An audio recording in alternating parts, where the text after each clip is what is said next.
Welcome everyone to episode 27 of What's That Sound? My name's Stu Watts and today I talk with Terry Hart, who's an ARIA nominated producer and mixer from Western Australia.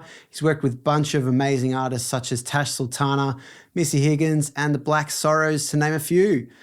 Today we talk about why it's so important to focus on the emotion of the song that you're producing, why making the performer feel as comfortable in the studio as possible and not overwhelming them is so crucial.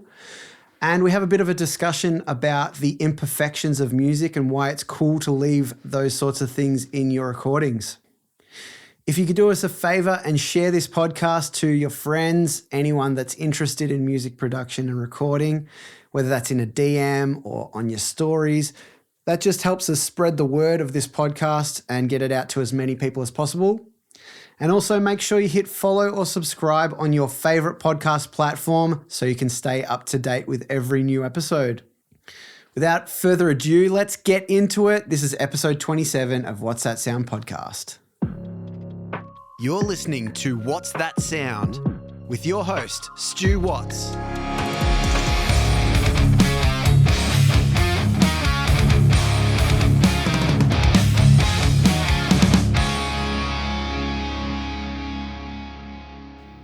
Welcome everyone to another episode of What's That Sound? My name's Stu Watts and today I'm here with Terry Hart. Terry, welcome to the podcast. Thank you very much for having me, Stu. Looking forward to it. You're welcome, mate. Thanks for joining me today. And we might as well kick it off with a little bit of it about you, what you do in the music industry and, you know, just what you do in everyday life. Yeah, absolutely. Well, look, I started off as a session player mainly, playing keyboards, guitars, or anything that need to be done. But there's something very romantic about life in the recording studio, so I stayed. I remained. Yep. Got my head around the rest of it, and learned off some great people. And now I work in production and love mixing, and just love taking artists from the beginning of a project right through to the end, especially solo artists that need a bit more guidance on how to make that acoustic track into a whole production. Yeah. Yeah, that's definitely one of my favorite parts of everything that I do as well. So it sounds like we've got a lot in common. Yeah, absolutely. Let's take it back to the beginning, man. Where did music, come into your life? Well, it was an early thing. I was a classical violinist for many years throughout school, and ended up doing a lot of quartets even outside of school. And enjoyed that, and I love classical music still, but slowly a couple of very dog-headed friends are like, no, you got to get into modern music, you got to get into this, started delivering me bits and pieces like this. Let's get him into Radiohead and Queen. There's a bit of classical there, but no, it was a slow process, and I really started to enjoy it because my family listened to music, but it wasn't a big, you meet some families, music's just a part of their day-to-day life. Yeah. And mine, not so much. Road trips, yeah. Mm-hmm. We'd have a nice a Beatles album going for the entire thing, which is a good start for anyone, absolutely. Absolutely, yeah. But yeah, I came around to more contemporary music kind of slowly, towards my mid-teens. Yeah. On some classic albums though, things like I remember I was on a school camp when somebody with a Walkman sort of gave me, just have a listen to this, and it was Nevermind, and you just sit there. And I flattened his battery. Didn't even apologize for it. I'm just like, whatever. I'll be taking that. This is something else. And yeah, since then it's just been really just shifting my focus. I've always loved writing music and performing music, but I don't think that's where my strength lies. I love to compose for people, but I think it's easier for me if they supply the bones, because I pick it apart way too early. It's easier for me to come into the process a bit later, and I've got a lot to offer then. Yeah, sure. But also someone to hold the reins back a bit, which is great. But yeah, fell in love because I was studying science, so I really do like the physics, the electronic side of things as well. like I secretly love on the off days, tracing issues in tube gear and things like that. Oh, really? But it does. That's something that I stray away from. If anything breaks, I'm like, replace it, get it fixed. Can't be Throw it bothered. out. Get the plug in and forget about it. Just That's it. You've got a pile of door stops, which are getting more and more expensive, right? Yeah, exactly. No, it's hard work. And I mean, studios in the day, they had on full-time engineers and I mean engineers in the traditional sense, electrical engineers to keep on top of that. It's a lot of work. Yeah, 100%. But yeah, it's exciting. It's a good marriage of the two disciplines. So do you remember, like, back when you were younger, when you were getting into music, do you play any instruments, by the way? Oh, you play violin? Violin's one of those things, like if you put it down for 20 minutes and look at it wrong, you've kind of forgotten how to play it. Right. I haven't played for almost a decade now, so I wouldn't inflict my violin playing on anyone, but I have kept up quite a bit on piano and guitar. Yeah, cool. And can carry a beat on a drum kit, some productions, if it's just a simple, it's not doesn't have to be anything special. I'm more than happy to do it. Sure, yeah. Yeah, so do you remember, like, listening to, the elements of the music back then, or was it kind of just like, oh, I love this song? Definitely the elements, because learning to read music early encourages you to get scores and listen to Beethoven's Fifth with the full orchestral score and kind of spot things that you wouldn't naturally hear, but then you can pick it out once you can see what the notes are, and I think most people who enjoy symphonic music like that, they really enjoy the fact that so many voices can kind of deliver one result. And with so much of that classical stuff, you can just listen to that one voice and it's like heart-stoppingly beautiful. Super interesting, and absolutely. Yeah. So when it came to, like, you starting to get into recording production, what did that sort of look like? Did you study at school, or was it kind of your own, learning? School of hard knocks, my friend. Yeah, nice. Yeah. So I was doing a lot of session work out of Sing Sing Studios at the day, and I met Kai and Jude there. And eventually, like, I realized pretty quick that that's where I wanted to be. So I did hit them up early and say, in my late teens, saying, like, if there's any assistant work, I will be there whatever hour. I'll stay to whatever hour. You don't have to pay me. But whoever's interested in, and I say, oh, this person's working. And it's like, yep, I'm there. And cool. And but you realize that there is a lot of musicality to the other side of the glass, as they say. Once I realized that, it was just learning off anyone I could and being there as much as possible, whether I was being paid or not. Yeah. So tell us about some of those kind of experiences back then. Like, what was the learning like? Did you have one specific mentor? Was there multiple people? No, it was whoever needed some help. Yep. And I really wasn't picky, and I love to if there's some alternate screamo band come in, I'd be all over it. If there was some classical jazz artist come in, I'd be all over it. Yeah, cool. Those techniques are interchangeable and even interesting to bring from one project to the next. They're different, but kind of from our side of things, yes, there's unique ways to do it, but you do have a very similar approach. You are trying to capture an artist at their best. And I feel like I learned a lot skipping genres, even though I thought I was indecisive at the time, but I'm kind of happy I did it. Yeah, for sure. And the assistant route is kind of becoming very rare these days, for people to go through that traditional recording studio type of path. So, maybe shed some light to people that haven't experienced that. What did it sort of look like? What was your role? What did you focus on, when you were going in for sessions? It was the classic thing for a lot of engineers, and all engineers are unique like this. Some of them want a lot done. Some of them want tea every half hour. And that's about it. But didn't mean they could be long days sitting there doing nothing when you get started. But if you pay attention and look carefully, and when they go out to lunch, have a look at the patch pay, have a look at what's going on. When he runs over and changes a mic, your head engineer, don't wait for an appropriate time to sort of approach him, but then ask, why did you change that mic? Because you do see a lot of, I was, because of my beginning, when I started to work as an engineer, I was very active on having a lot of assistance from Box Hill over in Australia and over in Melbourne. Yep. To learn. They'd usually just do a day or two at a time, but you'd spot people who were just writing down settings which are irrelevant, and other people who are like trying to get around the mentality of why you're doing what. Yeah, absolutely. And absolutely. when you're doing it. Yeah. And that's all it is. The tools are just tools. It's really how you spin them.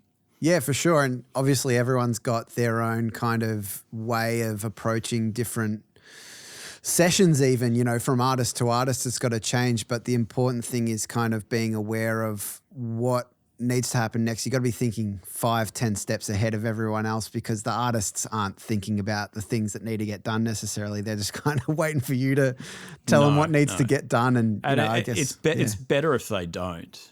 Oh yeah, it's a distraction.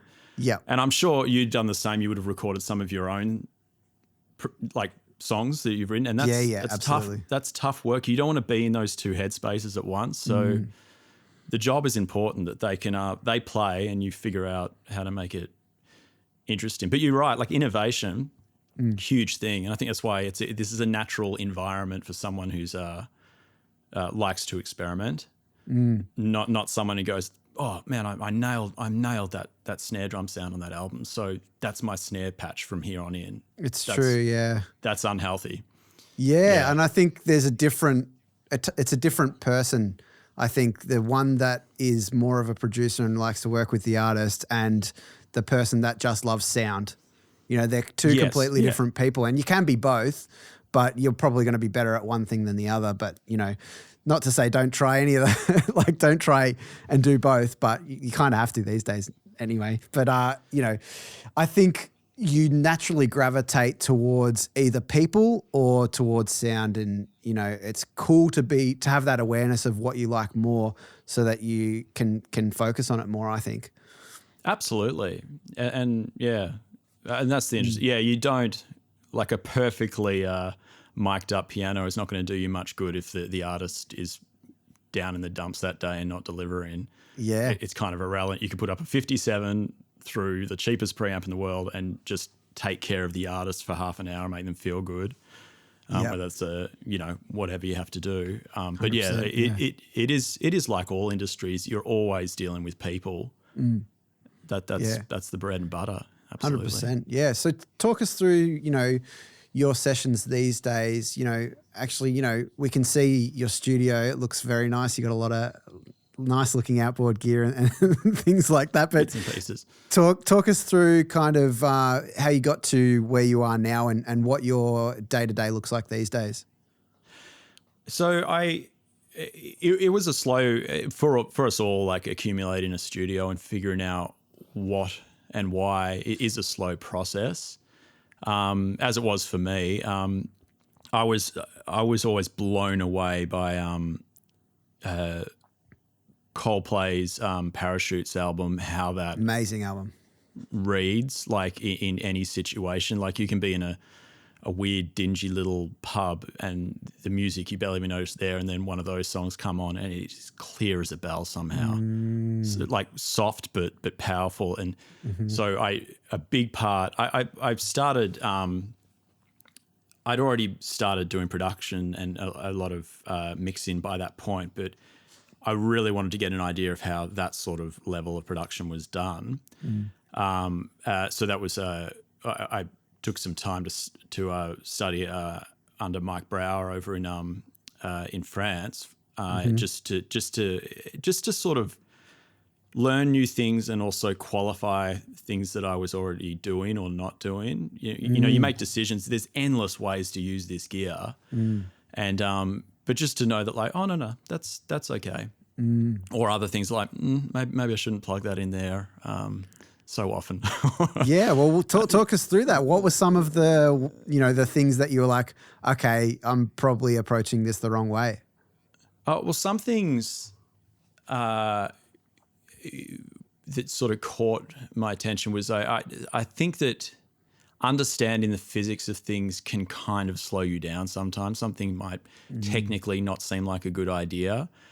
There's particular techniques which he uses, like splitting the bass and in what's essentially a crossover. But if you don't do a crossover carefully, then you get buildup of frequencies or cancellation of frequencies at that point. And so it should be done very carefully. In his case, it wasn't so much. It was just really a desk EQ. Now, in my head, I'd be sitting there going, that's a terrible thing. But then I listen to the bottom end of the records and you're like, it doesn't matter. Results, yeah. And I can guarantee you people in that pub listening to it across the room weren't sitting there going, ooh, 150 hertz. Yeah. They don't care. Yeah. And the best thing about it is you don't care and I don't care. I've never sat there and listened to someone else's song on the radio and gone, oh, if there was a bit more guitar, this would be a better song. We obsess about that day to day, but I've never, ever really done that. I might do it to peers sometimes because they ask a question. It's like, what do you think of this mix? And you have to offer something. But a lot of those decisions, a lot of what gets talked about with the artist is kind of superfluous. It is about feel, and feel has never had anything to do with how loud or unless something's really out. Or how bright or a lot of those things that we concentrate on. So they're true. a matter of subtlety.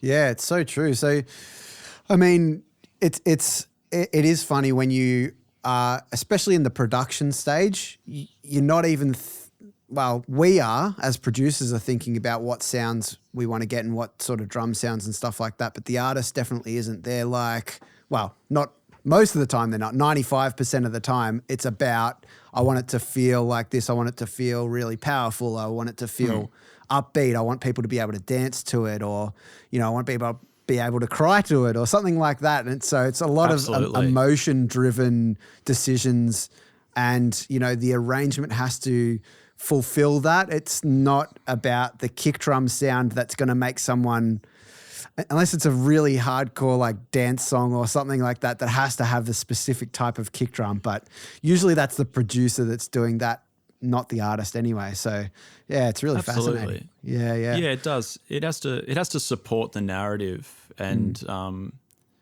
yeah, in certain songs, if you're doing folk music and you're spending hours on a kick drum, you're in trouble. I wouldn't worry about it. Just slam the door and record it, and you're basically there. True. Yeah. So what do your sessions look like these days? Is there kind of a one approach with most of the artists, or is it extremely tailor made? I'm pretty varied. I've got a very short attention span, so I get bored easily. So I don't usually take on the same sort of artists. Some are solo artists that need the whole thing done, and that's great fun. Other are bands that just need guidance, and I love that as well. Other things, I still, the occasions you get a jazz album and you are literally sitting there and, there's a bit of setup, but then you're sitting there and pressing a red button and kicking back with a cup of tea and basically listening to a jazz album at that point because it's done. Yeah. I still love that as well. But yeah, it really doesn't matter to me. I am a big one for live instruments though.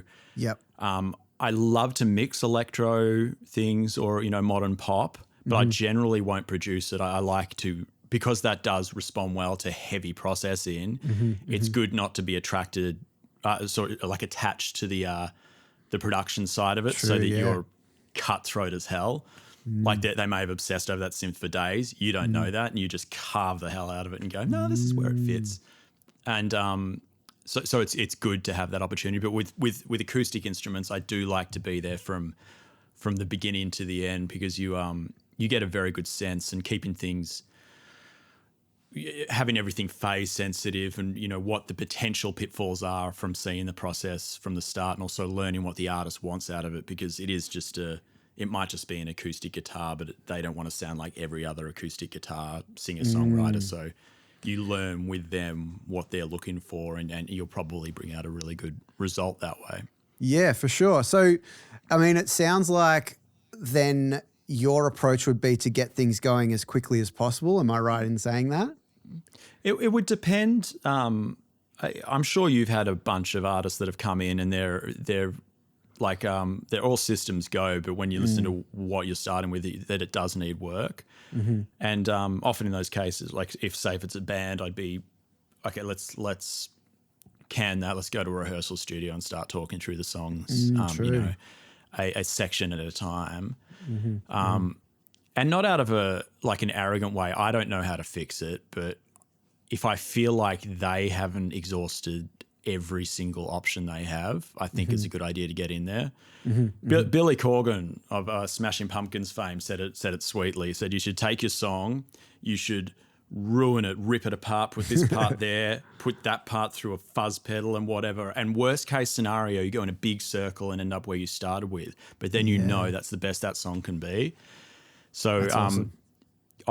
If I ever get the opportunity to do that, I'll absolutely do it. But then with solo artists, you don't, because you're kind of building it as you go. It's true, yeah. And there's even some blues bands I work with where they still romanticize that old idea of it coming together in the studio.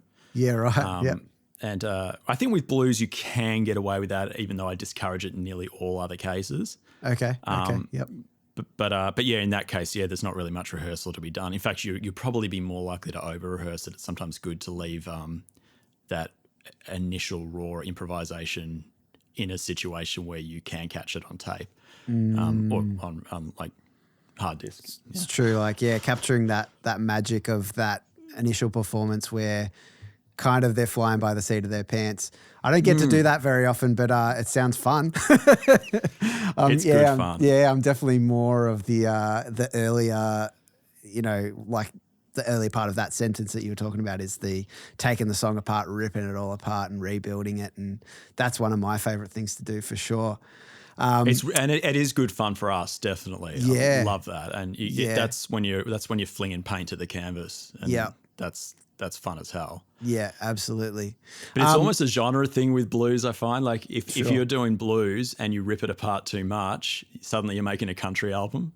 Right. And you're potentially ruining that like element of what that band is because you're over analyzing it and you're trying to potentially perpetuate something that they aren't necessarily about. For sure. Yeah. Now, I like to kind of talk about things that haven't necessarily gone right in, across the board more so. Like, is there kind of common things that you notice, whether it's with the artist or with yourself, that you've seen across the board and that you've had to really work on at getting better? Well, there's a couple of things, starting from classical. Most people who studied classical would have had to just sit there playing to a metronome, and most people of that ilk kind of have that natural rhythm, and that's not as common these days. So a lot of artists are wanting to do things not to a click when they don't quite have the chops for it, and that can be a very difficult thing to get around. But that natural sense of rhythm is gone from the musician, yet they want to hear it more than ever. Like I hear a bit of sing and sway, but then I have an assistant who's 18 behind me and is going, it's out of time. It's like, well, it's grooving. Like, no, it's out of time. Like, I get what they mean though, because if you listen to non-stop processed music, they're going to have, so you've got this funny dichotomy of musicians which can't deliver what the marketplace wants and trying to marry those two. I'm sure you've had a million arguments saying, look, guys, I think it's going to be easy if we do this to click. Oh, yeah, absolutely. I mean, for me, it's something that I will kind of enforce. It's very rarely a time where I'm like, yep, let's just go free. What I actually love to do is do that in the pre-production stage so I can kind of hear where it naturally sits and, try and tap the tempo and figure out where the tempo's, and then you can see kind of whether the chorus needs to slow down or speed up or something like that, because you definitely want changes in timing, not always, but a lot of the time, to give that emotional response. But I think it's really important, for me at least, for bands to be playing to a click, because it just anchors the song so much more, and it gives the listener it just doesn't make them think as much, I think. No, absolutely. And they don't have to stress about it. Because they do, like, you do 10 takes of a song and they'll be getting towards the end of their tether, and they'll definitely be speeding up towards the end, but they might not necessarily know that. And it just, it does, you're right, it takes that pressure off them. Yeah.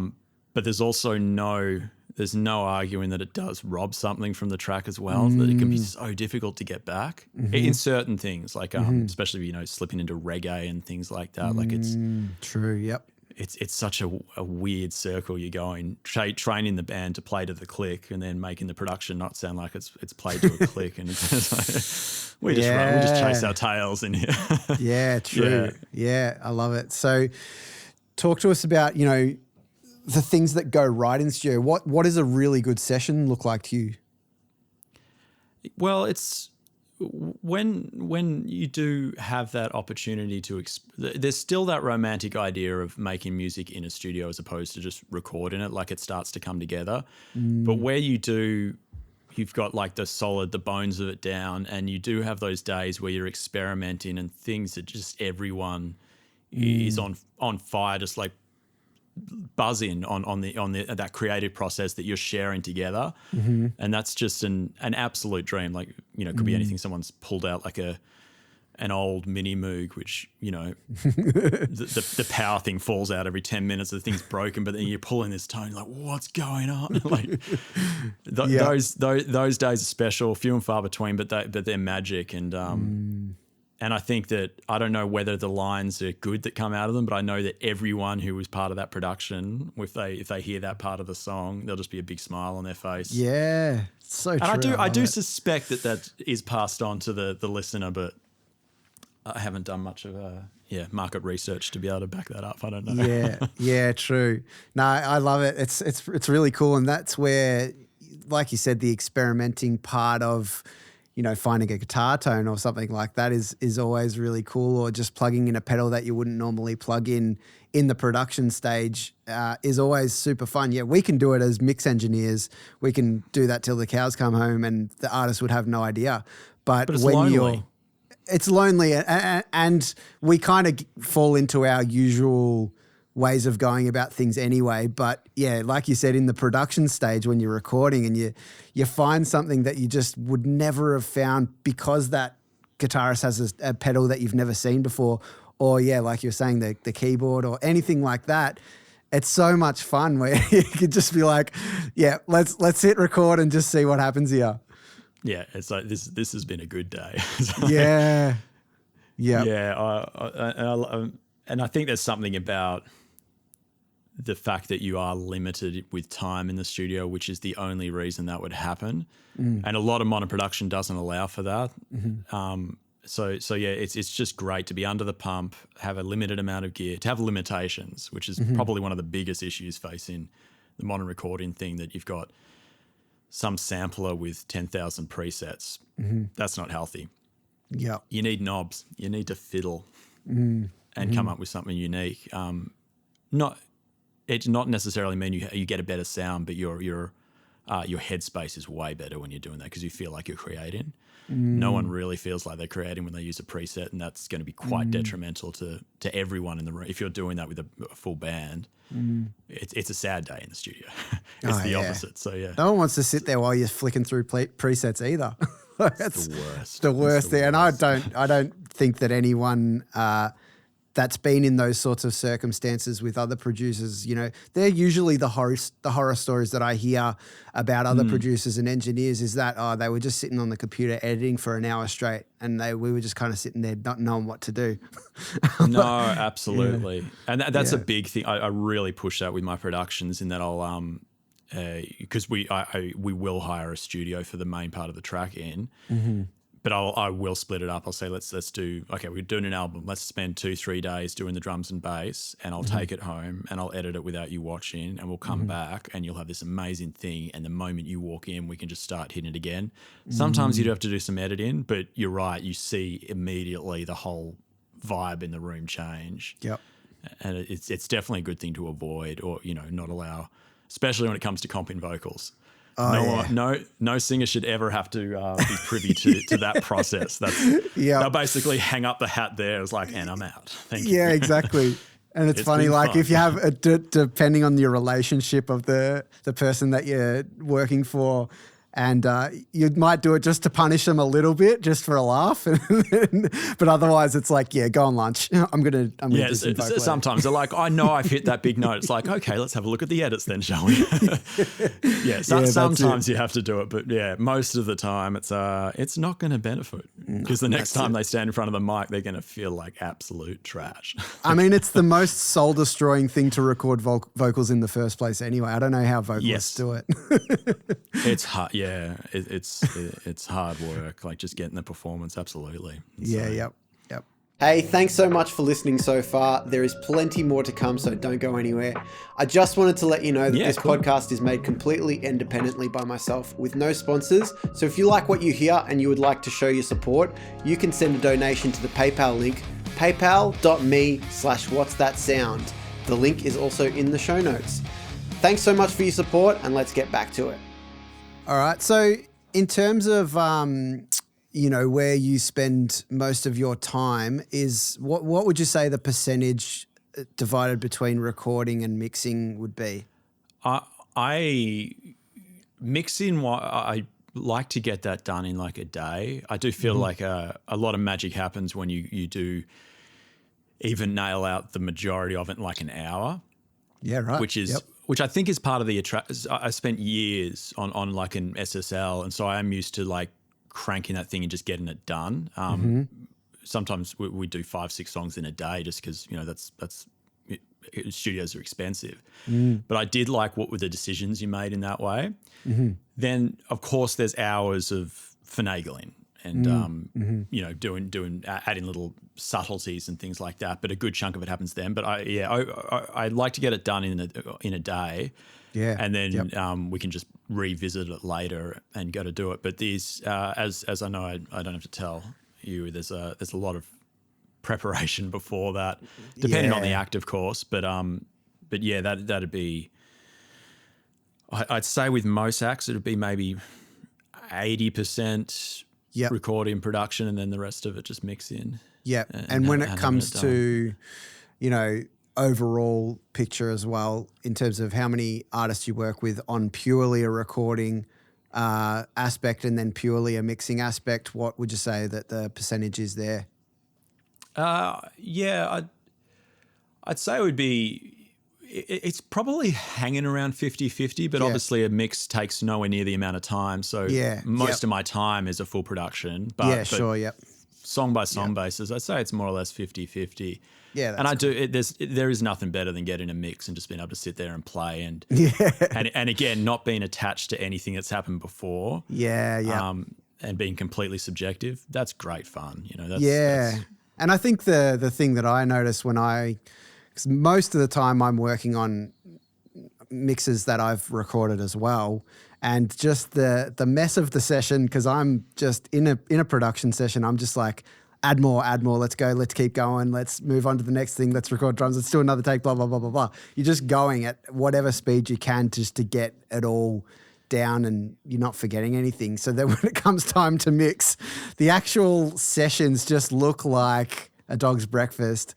And you're right. When you get a mix, someone set your stems that they've done nicely. Like I send out a little document that tells the artist how I like to receive the stems, so that when I get them, if they've done it right, I just import it and it looks so good. That's a good idea. I might start doing that actually. Steal it. That's all good. Yeah. I stole it off someone else for sure. I think we've all received like things to mix, and you're like, you are kidding me. Yeah. Yeah. You spent half an hour just bloody organising and put them in folders.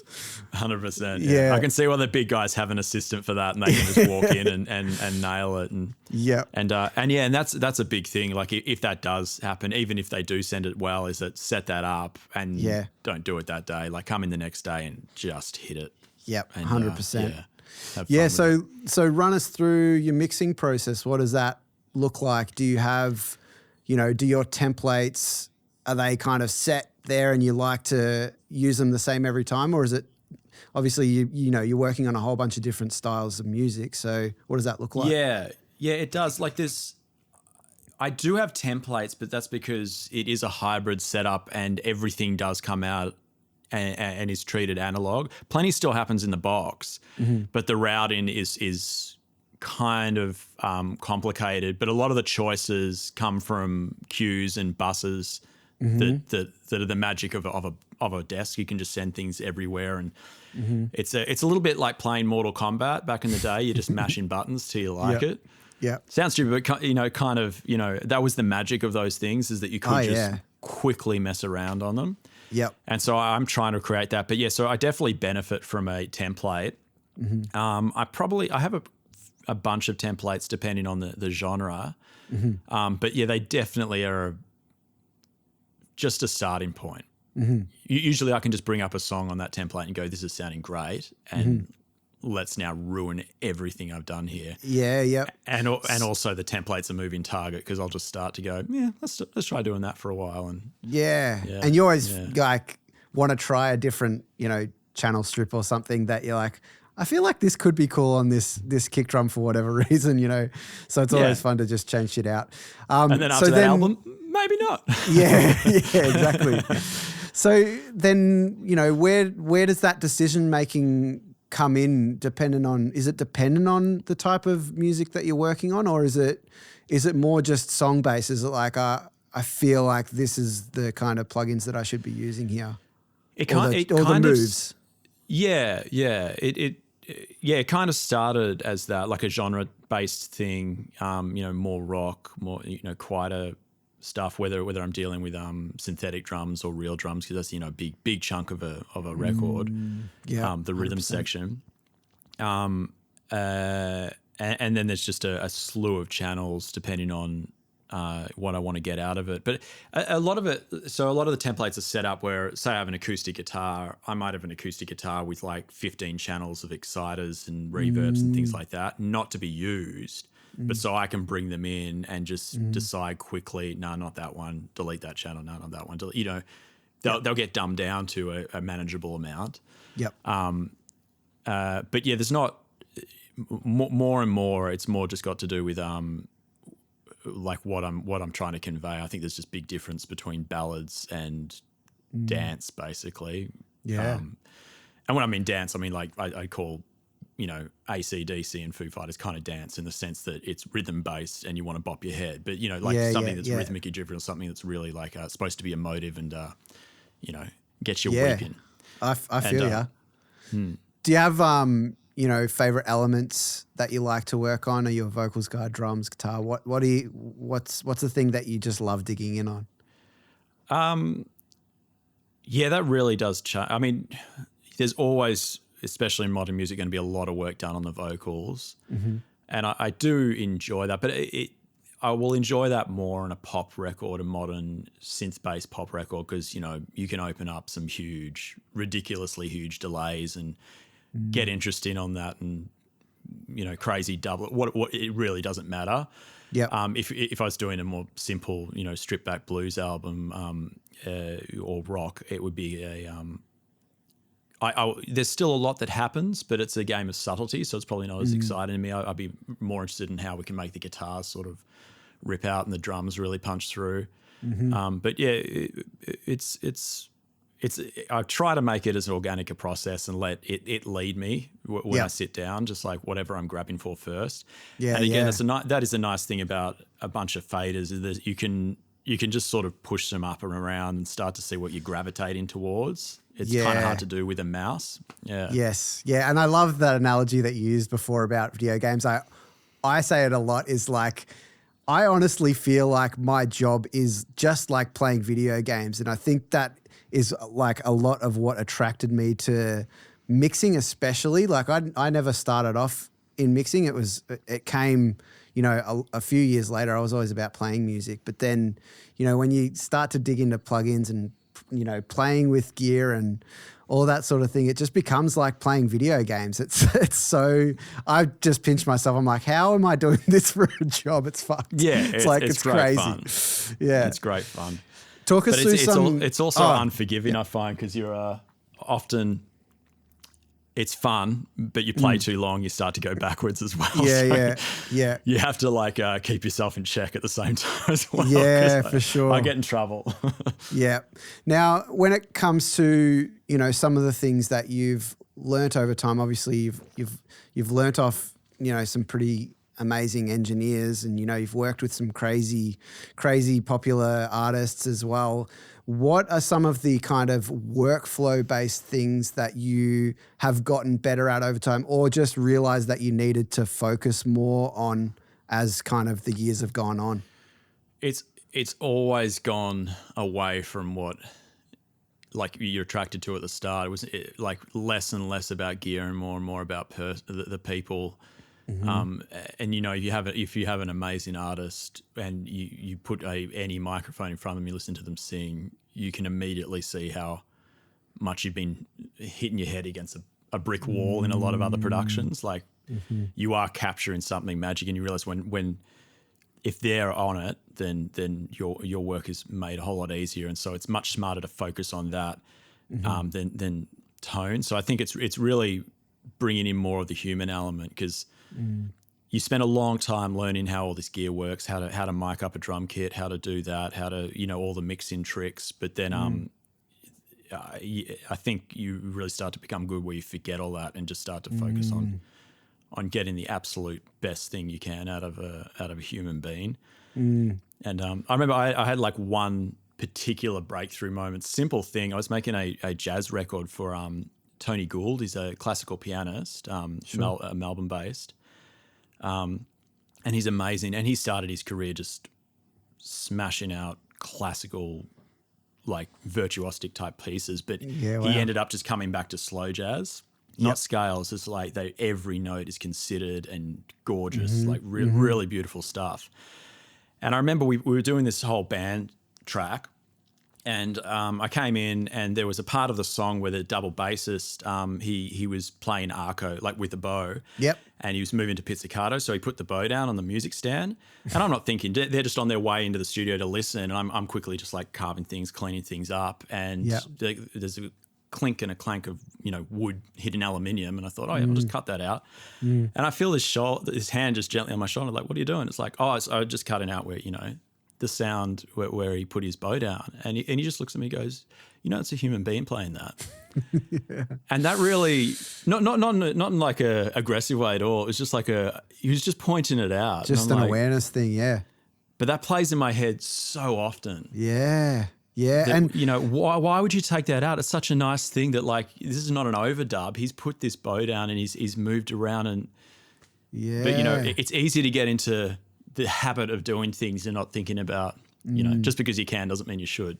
Well, and the one thing that I tend to struggle with, mentally, not in actuality when I have a client here, but is that the amount of times I listen to music that's really popular, even modern music, where we tend to think of modern music as overproduced and, over the top, but the best artists in the world are leaving random stuff in that might just be off, and the actual sound of the drum kit is really raw and not polished, and et cetera, et cetera. The amount of times every day, every week that I hear music and I'm like, that sounds like shit, but it actually complements the song and just makes it sound so good.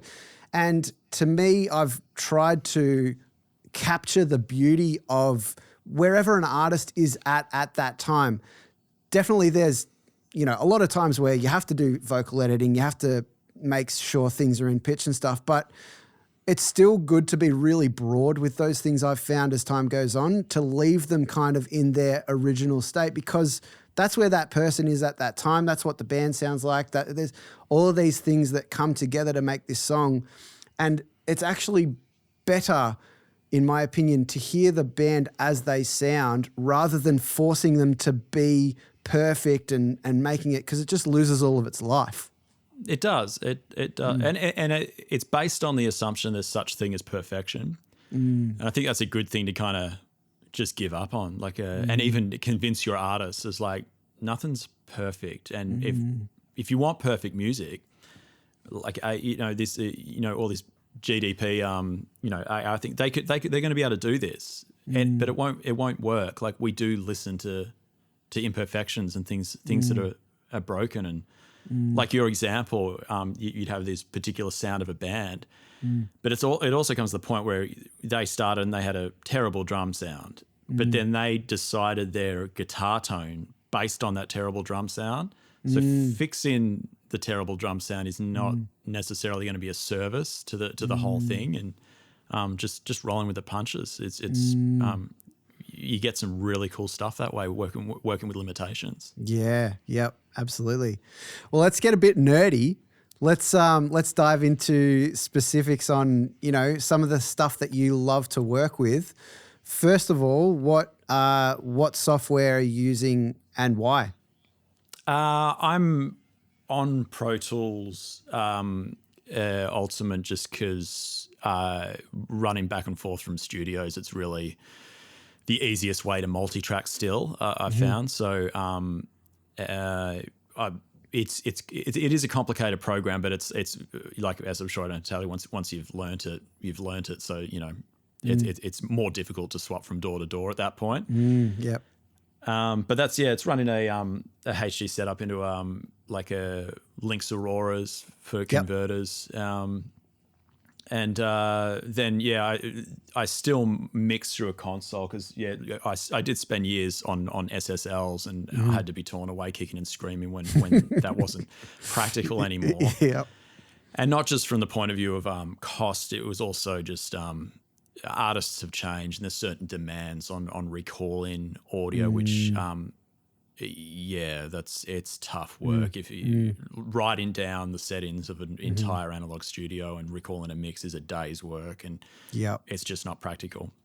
So I've had to slip away to something a bit more hybrid, but still everything does run through Desk and some in buses and at the end. So it's basically a process of, it would look like a normal mix in Pro Tools, and then but it siphons out to individual channels, and there's a lot of outboard processing happening there, and a lot in series, a lot in parallel, and just whatever works for the song. Yeah, cool.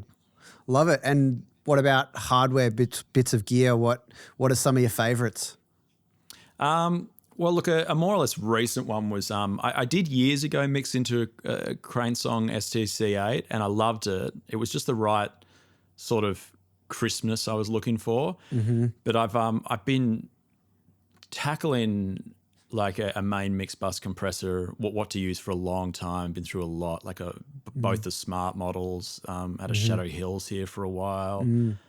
Tried the Foot compressor, and that was great, but still I actually slowly realized that I actually don't want a VCA on the end personally, but even though that was kind of what I was chasing after mixing on an E for a long time, but it was I don't know, it just wasn't the same thing. But the SDC8s filled that and exceeded it, but again, I get distracted, so talk to me in a couple of years. And what is it that you're Is it versatility? Is it kind of... It is very versatile.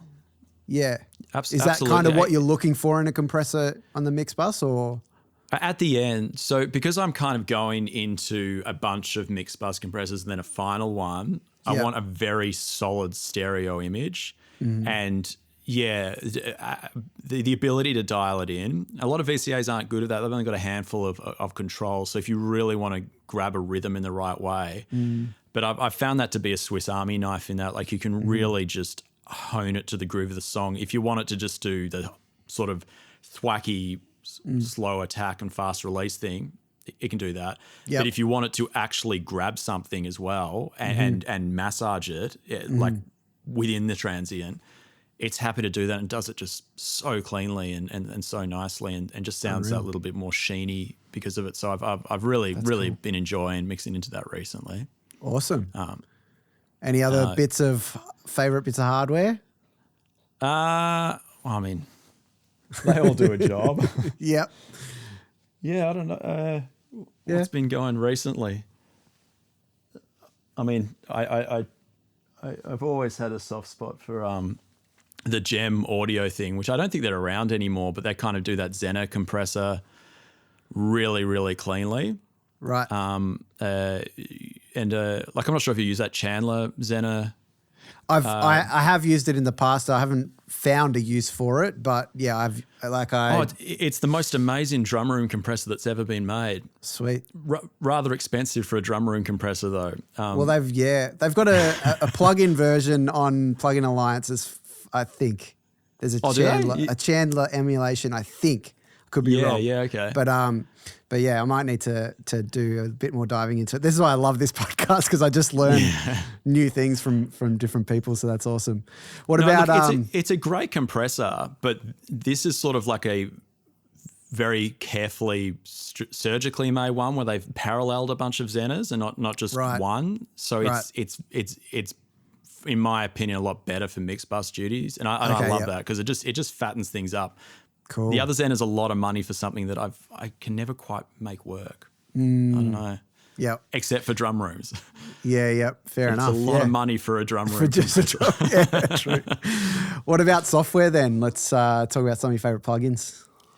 Recently, I have really enjoyed getting into Plugin Alliance, and it was a sad day when I said goodbye to mixing on an SSL, but their emulations, especially that E channel, because that's I never quite clicked with the G console. I loved mixing on a K, but it was kind of, it didn't give you much. Like you almost mixing in a DAW, it was that like clean. But the E had yuckiness to it. Yeah, it was a little bit impolite. Attitude. Yeah, and but also the EQ is a lot more surgical, which I think I do prefer, like just a couple of little dips here and there, because I do put a lot of effort in trying to capture it at the source, and don't particularly warm to heavily EQ guitars or things like that. So I'm not heavy handed, but when I brought up the E channel from Plugin Alliance, I was. I'm not ashamed to say I was almost tearing up. It's something I'd missed for a long time. And that's awesome. Like, g'day, boys. Yeah, it's fantastic. Yeah, I don't know what they did or how they did it, but it's getting to the point where it's a matter of being how tactile digital is as opposed to the actual sound of it. It's true, It's getting just amazing, yeah. Yep, love it. And compressors, digital compressors that you're using? Or is it all the E channel? I may badmouth the Shadow Hills before, but the Plugin Alliance ones of those work great, and the UAD Shadow Hills, they're kind of so different, but both very useful in certain situations. I got to use a Vertigo VCA compressor once on a session in South Australia, and the thing was just.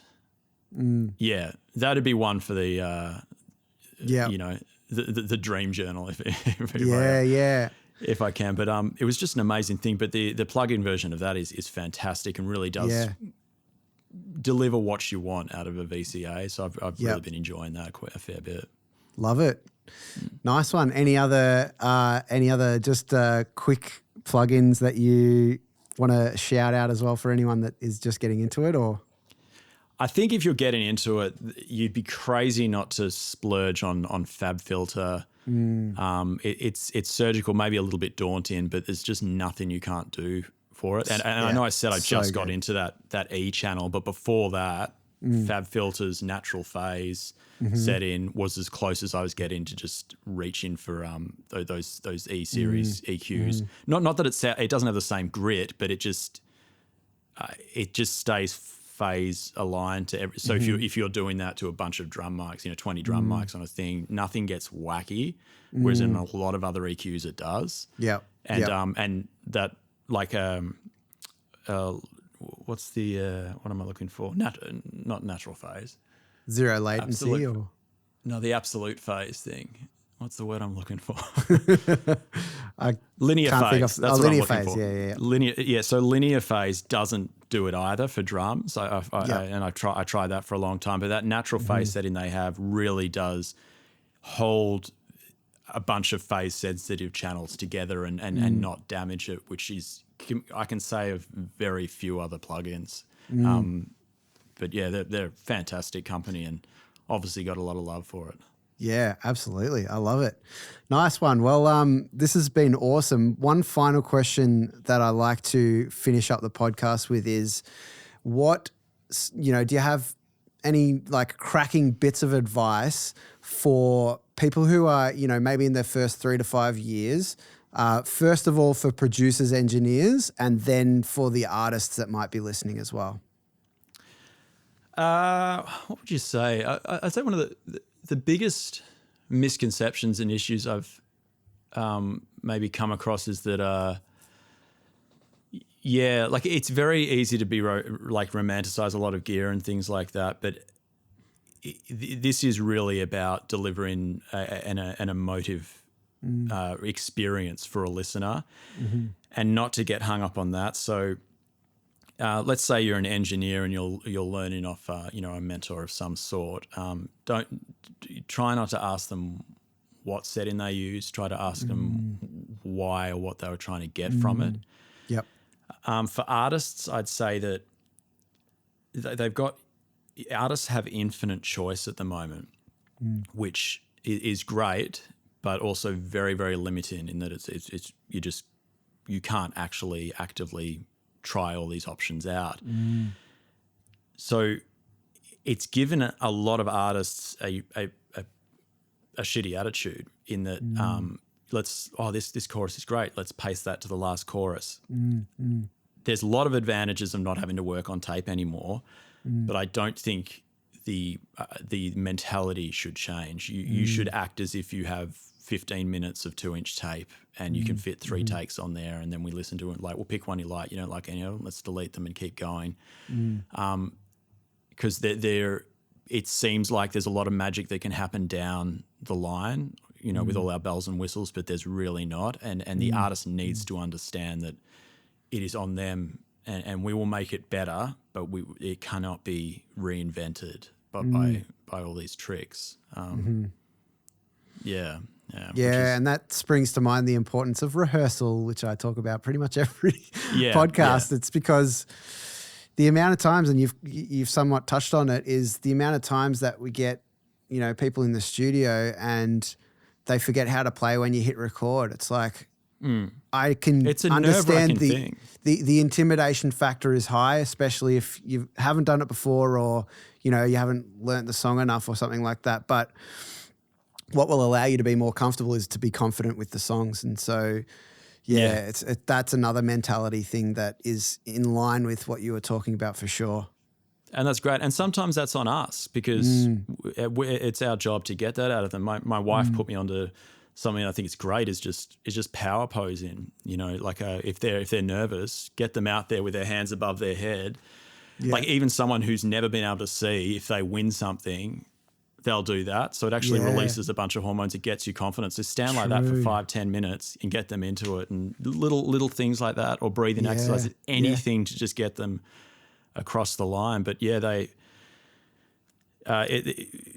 they're kind of right to be nervous in a studio. It's a nerve-wracking thing. They probably saved up a long time for that, and there's a lot of pressure to get it right that day because they know they can't afford to come back. But working out how to work around that is part of their process, and the trip from performing artist to recording artist, which is 100% a difficult trip. Absolutely, man. Well, thank you for joining me today. It's been awesome. Thank you. It's been so much fun. Where can people find you online? And in person? Well, I've just recently relocated to Western Australia, so I'm living in Perth now and just finished setting up a studio and getting back into work. Nice. But I still do a lot of work online. So I sort of run under a name Maestro Maestro Sound Production. So www.maestrosoundproductions.com. Yep. And you can find everything you need to know about me there. Yep. Otherwise, I'll be in sunny Western Australia. Fantastic. Well, I'll have the links in the show notes anyway. Fantastic. So yeah, beautiful. Well, thanks again, man. I appreciate your time. And thank you to everyone for checking the podcast out. If you could do us a favor and share the podcast, whether that's directly in a DM or on your socials in a story, that is the best way that we can get the podcast spread out to as many people as possible. We would love to educate with all of the fantastic guests that we have on this podcast. So that's the best way you can do that. And so you can stay up to date, make sure you hit subscribe or follow on the platform that you're listening or watching this on. But that's about it from us. Thank you again, Terry. And we will see you next time on What's That Sound podcast. Thanks for having me, bud. Thanks for listening to What's That Sound. Make sure you hit follow or subscribe on your podcast platform to stay up to date with each new episode. We'll catch you next time.